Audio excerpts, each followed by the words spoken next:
정치권에서 투쟁하는 모습을 보신 적이 없죠. 그래서 저는 누가 대안이 된다는 이야기를 제가 하려는 게 아니라 기존의 이 양당 구조에서는 일종의 대립적 공생관계로 이 상황을 만들어 온 책임이 있다. 굉장히 옳은 지적이신 것 같습니다. 저도 386 세대뿐만 아니라 소위 그 제1야당에서 이 불평등 문제를 가지고 한국 사회의 현안으로 만들고 이 불평등 이슈를 혁파하겠다라고 선언하거나 적극적으로 이 이슈를 가지고 싸우는 정치인은 지금까지 못 본 것 같습니다. 오히려 진보 정당 그렇죠. 쪽에는 그런 분들이 계시지만 제1야당에서는 그런 목소리가 없었던 것, 지금도 없는 것 같아요.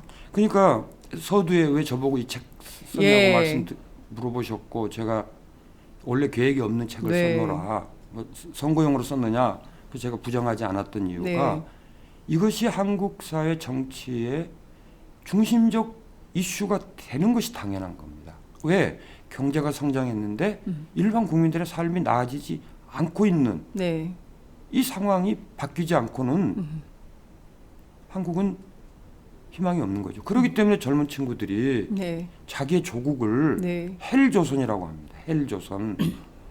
그러면 모든 부모님들이 자기 자식을 위해서는 희생했는데 어찌해서 자식 세대 전체가 부모 세대보다 못한 세대가 돼버렸고 부모 세대들은 내가 산업화를 이루었네, 내가 민주화를 이루었네 하고 자부심을 갖고 사는데 자식 세대는 나는 쓸모없는 나머지 잉여다. 나는 인생을 포기한다. 인생까지는 알지 모르나 결혼도 출산도 뭐 집도 뭐 연애도 포기한다 하고 포기하고 이런 정말 부모와 자식 세대가 역행하는 지금까지 한국 사회는 당시 부모 세대가 자식 세대보다 더 나은 세대가 네. 된 것이 한국 발전의 동력이었는데 네.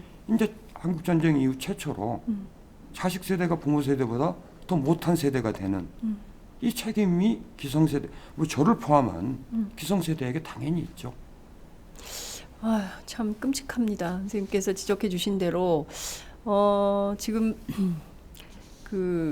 특히 이 끔찍한 상황을 혁파하려면 뭐 여권이야 늘 보수 그리고 기득권층을 대변해 왔다 치더라도 야권의 경우에는 뭐 서민과 중산층을 위한 정당이라고 표방도 했기 때문에 특히 국민들의 먹고 사는 문제에 대해서 그 누구보다 선두에 서서 싸워야 되는데 싸우지 않는 야당이 된 지 굉장히 오래된 이런 상황입니다.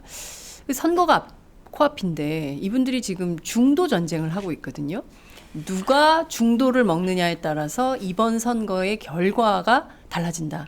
그래서 중도주의의 관점에서 의제도, 이슈도 전부 중도의 관점으로 보고 있다는 거예요. 이 점은 좀 교수님 어떻게 보세요? 근데 지금 이 불평등으로 인한 또는 이 경제 성장이 가계 소득으로 이어지지 않는 네. 이 문제로 인한 이 고통이 저소득층에만 있는 게 아니거든요. 한군 중산층이 무너져가고 있거든요. 네. 그렇게 본다면은 이것이 정치적으로 자냐 우냐의 이념의 문제가 아니라 삶의 문제거든요. 삶의 문제다. 그건 중도냐 뭐 보수냐. 이거 보수냐 이 이슈가 아니에요. 보수는 다 잘 삽니까? 지금 보수 지지하는 저소득층 얼마나 많아요. 맞아요. 이분들도 좀 정신 좀 차려야 된다고 봐요. 보수 지지하는 네. 그다음에 가난한 진보라고 하지만은 네. 사실 자기 삶을 더 낫게 하지 않는 이념적, 관념적, 개념적 진보 나에게 무슨 의미가 있어요? 이 삶을 국민들의 삶을 더 낫게 해주는 네. 이 정치를 해야 되는데 제가 볼 때 네. 기존의 정당들은 네. 국회의원 되고 싶은 사람들의 모임 또는 국회의원들의 모임이지 네. 그것이 한국 사회의 미래의 지향과 가치를 만들어내는 이상의 모임이 아니라고 생각하거든요. 그 지금 총선이 앞두고 있지만 네. 세상에 총선 지금 얼마나 남았습니까? 58일 남았습니다. 2달 남았는데 네. 무엇을 위해서 우리가 이 나라를 국회를 장악하겠다는 이야기를 나오지 않고 네. 각자 공천 싸움에 지금 다 내부 뭐 여당이든 야당이든 지금 다 공천 똑같아요. 가지고 예, 공천 지금 이야기하고 싶은 게 아니라 심지어는 선거구마저도 정하고 있지 않아요. 지금 국민들의 삶에 관한 이슈는 논쟁은 관두고 네. 기본적으로 선거를 어떻게 치를 거냐조차도 정해지지 않은 상황이기 때문에 지금의 이 양당 구조가 네. 대립적 공생관계로 제가 말씀드린 게 단순한 어떤 정치적 수사가 아니라 저는 현실이라고 봅니다. 그렇군요. 이번 선거 굉장히 중요하다. 왜냐하면 특히 새누리당이 200석을 공언하고 나섰고 200석 되면 개헌도 하겠고 이른바 뭐 여러 가지 음모론이 나돌고 있습니다. 뭐 내각제, 뭐 이원 집정부제, 뭐 온갖 얘기들이 나오고 있는데요. 그런 거 다 차치한다 하더라도 지금 경제 문제와 관련해서 성장 담론에 대해서 주목을 하고 있어요. 이를테면 각 당이 공이 성장 담론에 올인하고 있는데 처음에 뭐 소득주도 성장론 뭐 이런 거 나오다가 지금 뭐 국민의당에서도 공정 성장론 주장하고 있고요. 또 더불어민주당에서는 뭐 더불어 성장론 뭐 이런 거 얘기하고 있고요. 뭐 동방 성장론. 그러니까 분배보다는 성장에 여전히 야권의 정치 세력이 성장을 자꾸 강조하는 그 이유는 어디? 그 패러다임은 왜 자꾸 이렇게 생기는 걸까요? 지금 이제 성장을 하지 않아서 우리가 못 살게 더 잘 살게 되지 않고 있다는 잘못된 개념에서 시작된 거죠. 잘못된 개념에서 예. 시작됐다. 그러니까 성장과 분배는 네. 이 선순환 구조거든요. 아니 삼성전자가 수출이 안 되면 국내 소비가 늘어야 될 거 아닙니까? 네. 국내 소비가 늘려면 소득이 늘어야 될 거 아니에요. 그렇죠. 소득이 늘려면 분배가 이루어져야죠. 예. 분배 없는 소득이 없고 소득 없는 소비가 없는 거죠. 소비 없는 생산이 없고 그렇게 되면 생산 없는 기업이 없는 거거든요. 네. 너무 단순한 논리고 중국도 지금 내년부터 시작되는 13차 5개년 계획의 중심적 과제가 네. 성장 전략이 뭔가 하면 분배를 통한 소득 성장. 분배를 통한 중국도 예. 분배를 통한 소득 성장. 그래서 그런데 분배를 하지 않은 성장을 무슨 수로 하냐는 거예요. 경제 성장을 지난 2007년 이후에 25%를 했는데 임금은 5%밖에 안 늘었는데 네. 그 5% 는 것으로 소비를 해도 경제 성장의 동력이 안 되죠. 그러니까 분배를 해야 네. 성장이 되는 구조. 그러니까 성장률은 당연히 필요하죠. 왜냐하면 일정하게 이 성장이라는 다이나믹스 속에서 못 사는 사람도 잘 살게 되고 또는 이 소위 말해 순위가 바뀌는 네. 역동성이 일어나는 구조가 있기 때문에 네네. 그러나 분배를 해야 성장을 한다는 다시 말하면 지금의 불평등한 구조를 바꾸겠다는 것이 전제되는 성장이어야죠. 네. 지금 근데 그 얘기는 불평등은 말하지 않고 그렇죠. 오로지 성장 담론만 이야기하기 때문에 그거는 과거의 답습이고 예. 이거는 기존의 틀의 연장일 뿐이죠.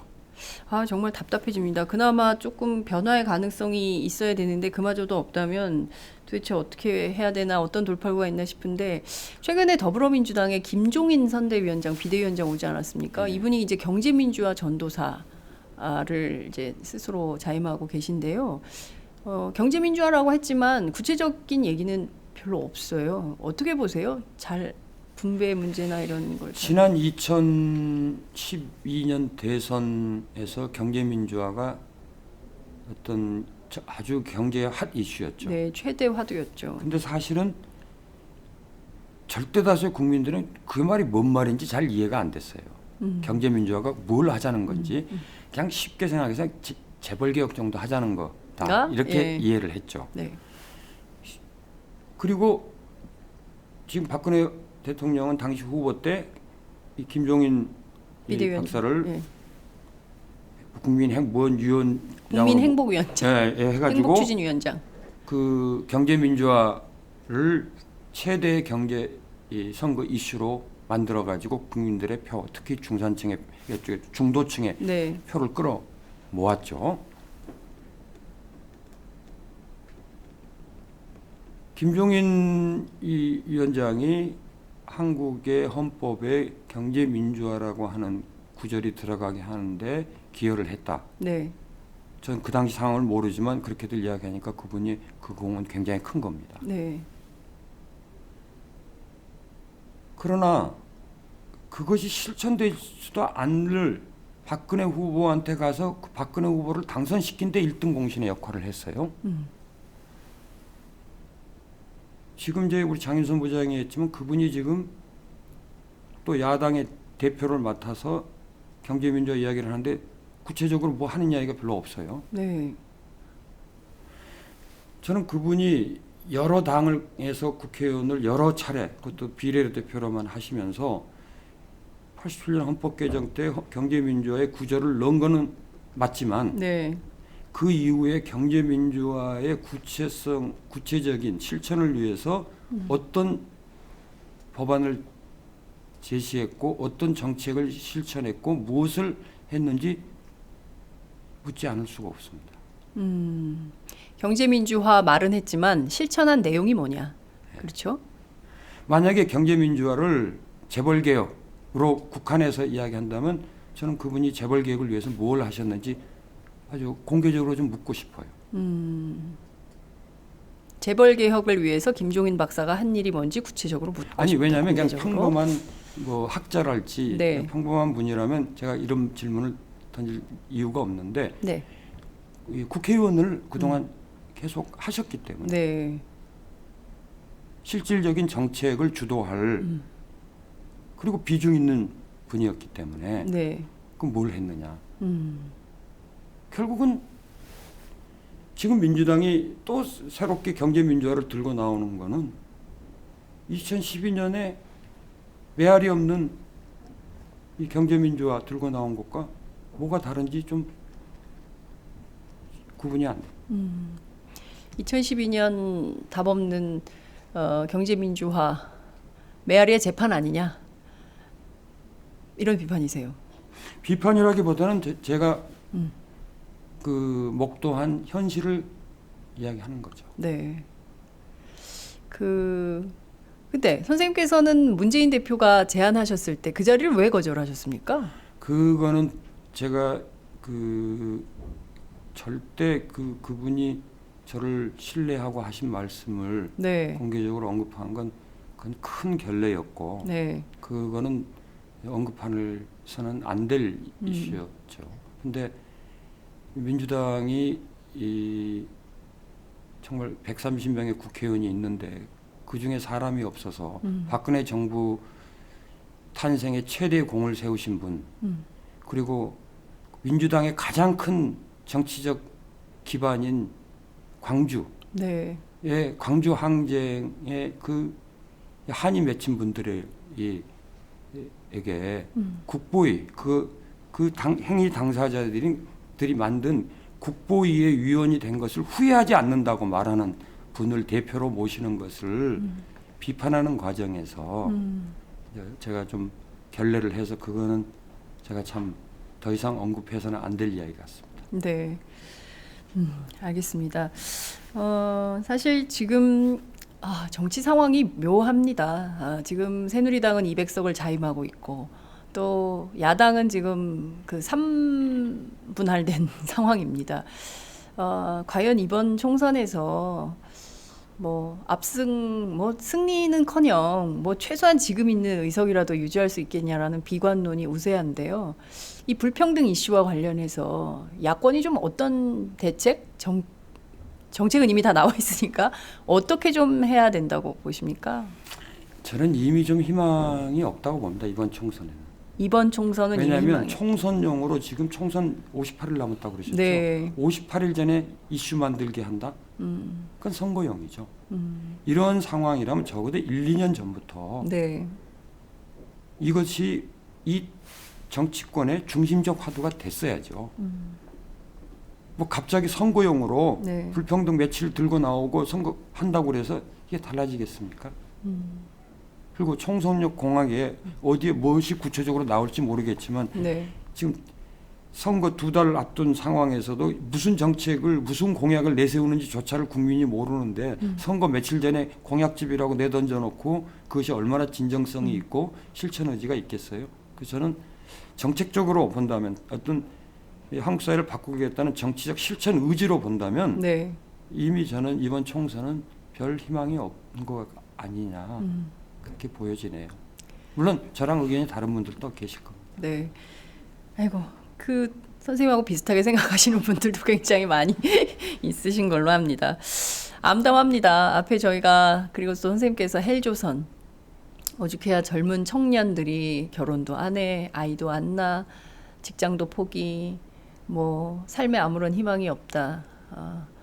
이 세대는 나는 망했다. 이렇게 생각하는 청년들이 많아졌고 이거를 좀 혁파하려면 바꾸려면 좀 정치에서 에너지가 마련이 돼야 되는데 선생님 진단해 주신 대로 대안이 없다면 이 불평등의 문제는 올해 안에 계속 또 내년에도 계속 지속되겠네요. 그러겠죠. 그 고리를 어떻게 끊어야 됩니까? 저는 이 불평등으로 인해서 가장 고통받는 사람들이 분노하고 행동해야만 이게 바뀐다고 봅니다. 나는 가만히 있는데 나는 그냥 참아내고 있으니 정치권이 알아서 해줄 거라고 저는 믿지 않습니다. 그렇게 세상은 바뀌는 것도 아니고요. 결국은 이 불평등한 구조가 나에게 가장 그 삶의 고통이 되고 있는 이 계층들 사람들이 정말 왜 이렇게 됐느냐, 이거 바꿔야 된다, 이건 옳지 않다, 이렇게 해야 되는데 문제는 앞서 말씀드린 것처럼 지금 60대 50대에 있는 산업화 세대와 민주화 세대는 이거 바꿀 생각이 없어요. 여러 가지 뭐 객관적 정황이 네. 있는데 예를 들면 지금 박근혜 대통령이 잘하고 있냐 못하고 있냐 그러면 60대 이상은 10명에 7, 8명이 잘하고 있다고 해요. 근데 20대 30대는 10명에 7, 8명이 못하고 있다고 평가를 하거든요. 네. 잘하고 있다는 이야기는 지금의 상황이 나쁘지 않다는 이야기입니다. 뒤집어 이야기하면. 네. 상황에 대한 긴박감이나 절망감이 없는데 바꿀 의지가 없는 거죠. 결국은 이 상황을 만든 것은 부모 세대지만 네. 안타깝게도 이걸 바꿔야 될 세대는 자식 세대. 특히 이제 청년 세대들이 우리는 잉여다. 우리는 포기한다. 네. 이렇게 지금 직접적으로 자기의 미래를 희망을 뺏어가고 있는 구조에 대해서 분노하면 결국은 청년들 정말 이거는 기성세대로서 미안하고 무책임한 발언이 될지도 모르겠습니다. 또 일부 젊은 친구들은 저한테 제 책 내용 같은 걸 보고 아이 꼰대 왜 꼰대질하냐, 왜 당신이 우리 세대 문제 갖고 이러쿵저러쿵 하냐 이렇게 이야기하는 그 뭐냐면 냉소적으로 이야기하는 것도 전 자주 들었는데 결국은 그렇다고 세상이 바뀌는 건 아니거든요. 근데 참 너무 조용해요. 그러니까 예전 저희 세대만 하더라도 아주 작은 이슈들, 예컨대 뭐 대학 등록금을 갑자기 뭐 학교에서 뭐 몇 %를 올렸다. 그러면 전부 쏟아져 나와서 뭐 학원 민주화 투쟁 뭐 이런 것도 하고, 사회적으로 어떤 쟁점이 생겼다. 그러면 전부 거리로 쏟아져 나와서 데모도 하고 그랬던 것 같습니다. 2008년 미국산 쇠고기 수입 때 중학생들이 굉장히 많이 쏟아져 나와서 집회를 열었죠. 그 이후로 그 광장에 모이는 것조차도 사람들이 어떤 열패감, 뭐 모인다고 되겠어? 그런 생각들이 굉장히 많이 있는 것 같습니다. 그렇죠. 그러니까 그 심정은 충분히 이해가 됩니다. 왜냐하면 그 지금부터 9년 전이죠. 네. 9년 전에 지금의 30대를 규정하는 말이 있었어요. 88만 원 세대라. 88만 원 세대. 지금의 30대가 20대일 때 네. 그 우석훈 우석훈 박사가 박사. 88만 원 세대라고 했어요.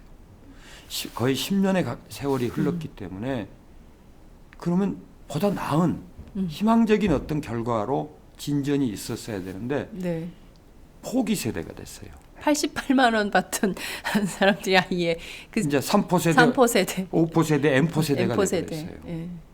이 사회가 10년 전 20대 청년들에게 희망을 만들어주지 못한 결과로 포기 세대가 됐어요. 네. 10년 전에 10대인 지금의 20대는 앞서 말씀드린 것처럼 잉여 세대라고 하잖아요. 우리는 쓸모없는 나머지다.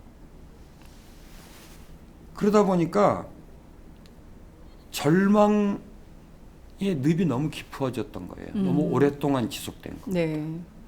그러니까 열패감이 크고 이 고통을 내가 개인적으로 노력해서 감내하면 되지 네. 내가 어떻게 한다고 세상은 바뀔 수 없는 거야 라고 포기해버리는 거죠.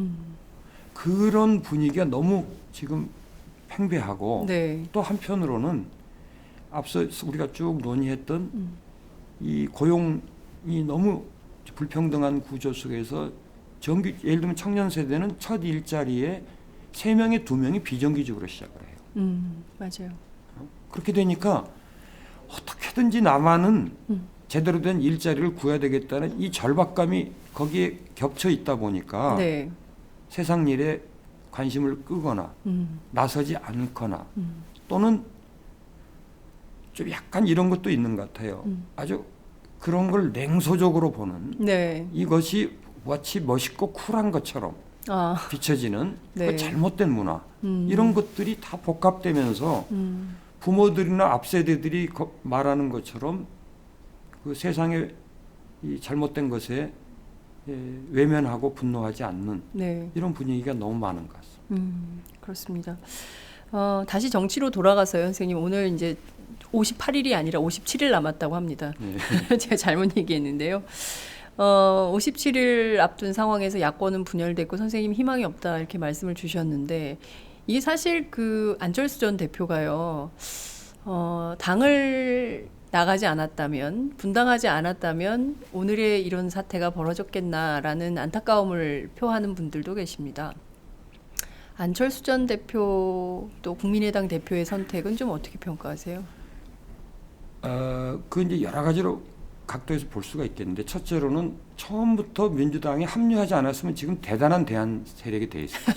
처음부터 민주당에 가지 않았더라면 그렇죠. 힘들고 어렵더라도 제3의 정당을 만들어서 독자적으로 해왔다면 네. 아마 대단한 지지가 있었을 겁니다. 큰 정치적 그 결정을 잘못한 거죠. 네. 두 번째는 민주당에 그대로 남아 있었다면 최소한 야권이 분열되지 않았기 때문에 네. 이번 총선에서 망하지 않을 거다. 네. 이렇게 이야기를 하는 그것도 맞는 이야기입니다. 그걸 또 다시 뒤집어 이야기하면 네. 민주당에서 안철수가 나가지 않게끔 안철수 의원이 나가지 않게끔 구조가 바뀌었다면 또 네, 달라졌겠죠. 달라졌을 텐데. 예. 그러니까 여러 가지 가정이 있죠. 네. 그러나 제가 앞서 어떤 정당을 지지하고 지지 안 하는 문제가 아니라 기존의 한국 사회를 20년간 불평등하고 불공정하게 만들어 오는데 대립적 공성관계에 있던 기존의 정당이 네. 이번 총선 한 번으로 바뀔 수 있다면 저는 안철수 아니라 누구라도 정치권에서 사라져야 된다고 봅니다. 근데 제가 볼 때는 지금의 민주당 구조에서 총선에 뭐 지든 이기든 그걸 바꿀 걸로 보여지지 않습니다. 지금까지 민주당이 해온 것으로 봐서 네. 그러니까 그런 큰 틀의 구조에서 본다면 네. 단순히 총선을 이기는 것을 목표로 한다면 세상은 여전히 마찬가지 구조로 이어져 가겠죠. 여전히 암울한 거네요. 여전히 아무런 거죠. 저는 그래서 이번 총선에서 변화를 만약에 기대한다면 네. 전면적인 세대 교체가 좀 됐으면 좋겠습니다. 그리고 기존의 산업화 세대, 민주화 세대로 일컬어지는 정치인들이 네. 대거 한국 정치의 장에서 이제 물러나 줬으면 좋겠습니다. 왜냐하면요. 네. 한국 정치를 그분들이 지난 20년 이상 지배해 왔어요. 그렇습니다. 대부분 3선 이상 했어요. 예. 그래서 뭐가 달라졌죠? 민주당의 정체성이 뭐죠? 그래서 국민들의 삶이 얼만큼 다가갔죠? 그렇게 못했거든요. 항시 민주화 앞세웠고 우리 산업화 공익다고 앞세웠지만 그건 개인 자랑일 뿐이고 세상이 이렇게 변해올 동안 저는 별로 한 게 없다고 봅니다. 물론 경제 외적인 다른 문제에서 여러 가지 공이 있기 때문에 이렇게 단정적으로 말할 수 없는 적어도 경제적 이슈에 있어서는 저는 이룬 게 없다고 보고요. 지금 미국도 그렇고 유럽의 대부분 나라가 그렇습니다. 국가 지도자가 대개 40대에 됩니다. 그렇습니다. 치프라스 뭐 예. 예. 뭐 트리도. 오바마도 그랬고요. 클린턴도 예. 그랬고 뭐 지금 유럽 현 지도자 중에서 50대 된 사람은 독일의 그 메르켈 메르켈 수상인데 그게 52세인가 그때 된 거예요. 된 거예요. 그리고 올해 지금까지 하는 네. 겁니다. 한국도 과거에는 40대가 다 40대 기수론 이런 거 있었죠. 아니요 김영삼 대통령, 김영삼. 김대중 네. 대통령 다 야당 총재 40대 했어요. 박정희 대통령 40대 대통령 했어요. 김종필 총리 다 40대 했어요. 지금 뭐 정치 원로라고 여야를 부르고 있는 사람 다 40대부터 한 겁니다. 지난 20년 이상, 30년 20년, 길게는. 자, 40대의 한국 정치의 중심에 서려면 늦어도 20대 후반에 정치에 진입해야 됩니다. 적어도 30대에는 중앙정치 무대에 서야 돼요. 근데 지금 대한민국 정당에서는 30대는 아예 없죠. 그냥 그 비례대표로 끼워주기 해가지고 한두 명 들어간 거지. 그분들은 그야말로 좀 그분들한테는 죄송합니다만 이 저 장식용이죠. 발언권도 없어요. 장식용이에요. 그러면 앞으로 당장은 한국 사회가 안 바뀌더라도 10년, 20년 후에 바뀌는 중심축을 만들려면 네. 지금의 20대, 30대가 이번 총선에서 한국 정치의 중심축에 전 들어가야 된다고 보고 그러려면은 지금 정당들이 국회의원 당선되기 위한 사람의 모임이 아니라 한국의 미래를 바꿀 사람의 모임이 되려면 저는 20대, 30대가 이번 총선에서 여든 야든 네. 야당이 패배하더라도 네. 정말 새로운 세대가 새로운 이상과 비전을 가지고 정당의 중심, 한국 정치의 중심에 서게 되는 계기가 된다면 네. 이번 총선에 패배하더라도 그거는 의미가 장기적으로 한국 정치의 승리라고 봅니다. 전면적인 세대 교체, 정말 변화를 원한다면 여든 야든 가리지 않고 20, 30대를 전면에 배치해야 된다 이런 말씀을 해주셨습니다. 교수님 직접 출마하는 것은 안 하겠다. 아니, 출마뿐만 아니라 저는 정치를 그러니까 공직에 나서거나 네. 뭐 선출직에 나서거나 정당 활동을 할 계획은 생각은 전혀 없습니다. 근데 자꾸 이제 그렇게 비춰지는 거는 네. 제가 정치를 하는 분들을 돕는 역할, 정책적으로 네. 하는 것 때문에 이제 그렇게 비춰지고 해서 정치를 직접 하지 않느냐 하는데 제가 직접 정치할 생각은 없고요. 네. 그러나 제가 한국 사회를 진단하고 그거에 대한 나름대로 생각이 있다면 당연히 그 한국 사회를 바꿀 실질적인 힘을 가진 정치인들에게 네. 조언을 하고 네. 그분들이 필요로 한 도움을 주는 것은 저는 학자로서 네. 더구나 현실 참여를 하겠다는 세상을 바꾸겠다는 생각을 한 학자로서 당연히 해야 될 일이고 네. 그걸로 인해서 정치적인 오해를 받거나 정치적인 비난을 받더라도 그건 고스란히 제가 감내해야 될 부분이겠죠. 네. 지금 그 국민의당, 더불어민주당, 정의당 이렇게 있는데요. 이 정당을 좀 그냥 그대로 둔 채로 20, 30대를 전면에 내세운다고 해서 노선이나 정책에 큰 변화가 있겠냐. 그러나 정당을 어떻게 하루아침에 만들겠습니까? 있는 구조에서 결국 바꿔내는 건데 정책적으로 본다면요. 네. 근데 최근에 와서 제가 이제 그 국민의당 안철수 의원하고 정책 토론을 하니까 네. 뭐 이런저런 이야기가 국민의당으로 갔다 네, 이렇게 뭐 또 이렇게 언론이 나왔는데 평가하더라고요. 사실은 정의당 가서도 그 똑같은 걸 했었습니다. 정의당에서도요. 예. 근데 그리고 그러니까 이 더불어민주당인가요? 이전에 네. 그 참여민주 뭐 참여 아니요, 저기 뭐 그 새정치민주당 새정치민주연합. 예. 그럴 때도 당 뭐 대표를 포함해서 여러분들 모시고 그걸 했었습니다. 네. 지금도 저는 뭐 민주당이든 정의당이든 또는 새누리당이든 네. 이 세상을 바꾸는데 저의 지혜가 필요하다. 당신이 무슨 생각이냐 이야기해달라. 그럼 기꺼이 하겠습니다. 그래야 세상이 바뀌죠. 내 편 내 생각만 바꾸는 것이 아니라 더 빨리 바꾸는 방법은 상대편의 생각까지 바꾸면 더 빨리 바꾸겠죠. 네. 아, 역시 예전에 그 경제개혁 경제민주화 운동하던 기계가 아직 남아 있으시다 이런 생각이 좀 듭니다. 세상을 바꾸는 일이라면 어디든지 다 달려가서 하실 뜻이 있다 이런 말씀 주셨습니다.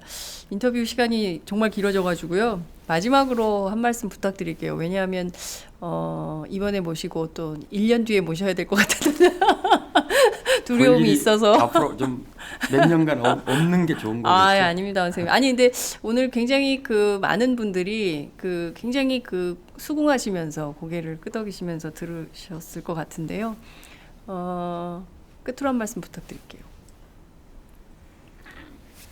뭐 이렇게 긴 이야기하고 뭐 더 할 이야기가 있겠습니까? 그 세상을 보는 시각이란 건 다양할 수 있고 또 그걸 진단하는 어떤 견해나 정책도 다양할 수 있겠지만 그것이 어떤 이념적 스펙트럼이든 어떤 현실적 경제적 계층 구조에 있든 간에 하나 분명한 것은 지금처럼 불평등한 그리고 불공정한 상황이 정의롭다고 말할 사람은 없을 것이다. 적어도 우리가 공동체를 이루고 있다면 함께 잘 사는 그리고 정의로운 사회를 만들어야 된다는 거에는 정치적 이념, 어떤 정당을 넘어선 문제이기 때문에 좀 더 진지하게 한국 사회 불평등의 문제, 불공정의 문제를 함께 한 번 더 논의를 했으면 좋겠다 그런 욕심입니다. 네. 그래도 미국에는 샌더스라는 정치인이 있어서 1% 초국적 자본에 맞서서 싸우는 힘이 좀 모이는 것 같더라고요. 그 샌더스가 어느 날 하늘에서 떨어진 정치인이 아니거든요. 1981년에 제가 공부하던 그 도시 바로 옆에 있는 벌링턴이라고 하는 작은 도시에서 네. 그 사회당 후보로 사회당 후보. 그 시장이 된 이후에 이 무려 30여 년 이상을 걸어온 길이 있기 때문에 한국 사회에 그런 기적이 일어나길 기대하려면 지금부터 네. 그 씨앗을 뿌려야 되기 때문에 이번 총선에서 정말 이 1981년 샌더스 같은 인물을 이번 총선에서 몇 명이라도 배출한다면 당장은 어렵겠지만 미래 한국의 미래 희망도 있겠죠. 네, 아유 정말 투자하는 마음으로 좋은 정치인 뽑아야 될 것 같다는 생각이 좀 듭니다. 선생님 오늘 정말 너무 말씀 잘 들었고요. 1년은 너무 길고 6개월에 한 번씩 꼭 출연해 주시기를 당부드리면서 마무리하겠습니다. 고맙습니다. 네, 고맙습니다.